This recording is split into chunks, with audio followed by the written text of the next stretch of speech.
আজকে আমি বানাতে যাচ্ছি ঝুড়ি ভাজা দিয়ে মুড়ির ঝাল। তাহলে এখানে নিয়ে নিচ্ছি একটা ছোট বাটিতে ঝুড়ি ভাজা। এবার আমি কি কি দেবো তো দেখে নিন। এই যে একটা শসা, একটা টমেটো, একটা পেঁয়াজ আর দুটো কাঁচা লঙ্কা। তো এগুলোকে কুচো কুচো করে নিই। এই যে পেঁয়াজ এবার কাটছি, এবার শসাটা কেটে নিলাম।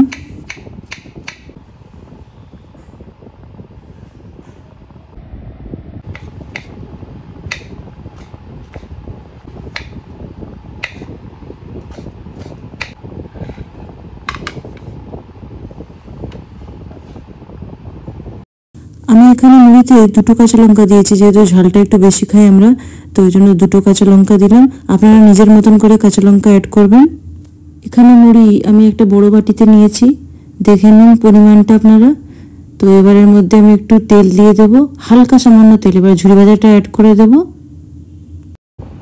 এবার এই দেখো শসা, পেঁয়াজ, টমেটো, কাঁচা লঙ্কা সব একসঙ্গে এগুলো মিক্স করে দেবো, এতে ঢেলে দিলাম আগে। তারপর একবার এই থালা দিয়ে ঢেকে ভালো করে ঝাঁকিয়ে দেবো, যাতে ভালো করে এদিক ওদিক মিক্স হয়ে যায়। এই যে চামচ দিয়ে দেখুন ঘুরিয়ে নিচ্ছে একবার। এই যে আমার ঝালমুড়ি রেডি।